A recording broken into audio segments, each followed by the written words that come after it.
Hello everyone, it is me, RizzyRez, and today we will be continuing the series of the Insidia region, in which I'm actually very happy with how that original video performed, so thank you for that. It shows that you guys either like my art or my content or for other reasons. Yo, Rizzy, what's up? What the f are you doing? Oh, I'm just recording the intro. Yeah, well, don't do that ever again. That's weird as hell. Alright? Oh, okay. I'm sorry. Anyways, today I'll be showing you regional variants of 3 existing Pokemon. And remember, if you do not like my versions of these Pokemon and you prefer the originals, that's perfectly fine. I'm just trying to have some fun and draw some cool Pokemon. So, yeah, that's literally everything for the intro. So, without further ado, jump right into it. And make sure to like and subscribe. So first things first, why don't we just start with the thumbnail Pokemon? Everyone would like you to meet Insidian Phantump. Fun fact, Phantump is actually my favorite Pokemon alongside Gliscor. Insidian Phantump is now the Burning Stump Pokemon. It's a fire ghost type. It keeps the same size, but it's got a new ability, which I am calling Burning Spirit, and which allows its ghost moves to be super effective against fire types. And you will understand why I've chosen this ability, and because of its dex entry and lore, and which that reads, Many Phantump began to migrate from the Kalos region to the Insidia region. However, while they were living in the Wanahi Woods, the legendary Pokemon, which, well, we don't know what a legendary is because it's not designed yet, but let's just say it's Moltres for now. Legendary Pokemon Moltres went on a rampage and burnt it all down, which is now known as the Charred Land. Not many Pokemon survived, however, there were some Phantump which were able to harness the fire with their ghost abilities, which in turn made them lose their grass typing. They now live amongst each other in the Charred Lands and try to protect it. So if you couldn't tell by now, this is obviously based off of the tragic event of the bushfires that happened in the early 2020, and it's obviously a very sad part of Australian history, so I wanted to kind of make a Pokemon out of that and just try and make it less sad and more cute, I guess. And also, check out the shiny. I friggin' love this shiny. This shiny is so cool. It keeps the white from its original shiny, but instead of the red and orange flames, it gets this nice ghost color. And those teal eyes, come on.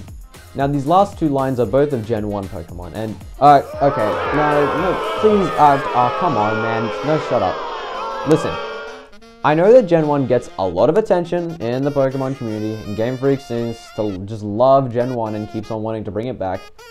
But there are still some Gen 1 Pokemon that get forgotten and have not gotten anything over the years, including Ekans. Ekans is a very boring Pokemon. It's just a purple snake, and while its name is pretty clever and memorable, I guess, that's basically it. It hasn't gotten any attention lately. So that's why I've created Insidian Ekans. Now, Insidian Ekans is now a pure ground type. It is now the cultural Pokemon. It's obviously the same size as it was before, but now it takes on a more cultural look, I guess, with the black and the white stripes and the orange squiggle going through it.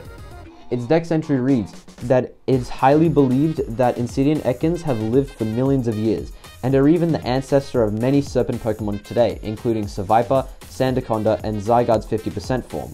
This also implies that Insidian Ekans is the original Ekans and not the Cantonian one. So, if you're not Australian, I guess, and you're a bit confused by this design, Insidian Ekans is based off of Aboriginal snake paintings, mainly these types of ones. And I just thought that it would be cool to make an Ekans have these patterns, because these patterns, I guess, are cool.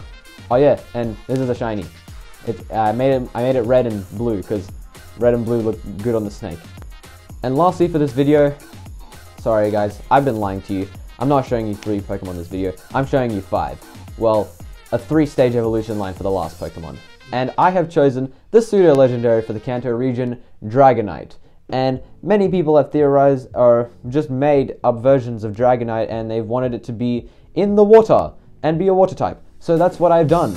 Meet Insidian, Dratini, Dragonair, and Dragonite. And they are all dragon water types. They are now the water serpent Pokemon and are based off of sea snakes. Specifically these ones that are the black and white striped ones, because they're the coolest looking ones. And yeah, Dratini, it's quite obvious. I mean, literally in every game, you'll find Dratini and Dragonair swimming around in the water. That's where you find it in Scarlet and Violet. You find like a Dragonair with a pack of Dratini swimming around. You'll find them in the lake, you'll find them everywhere. In the earlier games, you fish and you'd find them. Like, how are they not water types? They clearly got something to do with water. I know a lot of people like the original colors of the original shinies, mainly Dratini and Dragonair. Not too sure about Dragonite, but I decided to make them a nod to just their original colors in general. So we got the light blue, the dark blue, and the orange. Let's just say that their dex entry is kind of combined and smushed together, and it reads, Dratini are quite abundant amongst many regions, and are commonly seen swimming. However, in Insidia, the Dragonites have not evolved to soar the skies because of the humidity, which it made it hard to breathe up there. So now they have evolved to stay in the water, and as a result have made them more agile and fast, although they are still very strong and pose a threat to many water-type Pokemon. This one's definitely one of my more favorite lines I've created because although, yes, it is just a recolor, so it's not really artistically very original, but I really like the idea, and I'm really proud of how it came out. So, yeah. And that's it. That's all the Pokemon in this video. And trust me, in the future, I'll be doing more original Pokemon, and also more regional variants, and I'll be doing the evolutions of some of these regional variants. So, stay tuned for that. And, yeah, that's really all I got to say for now. So, like and subscribe. Let me know what you thought of these Pokemon. And also, new Ben 10 video will probably come out on Thursday or Friday, depending on when you're watching this. So, yeah, until next time, I'll see you later. Peace.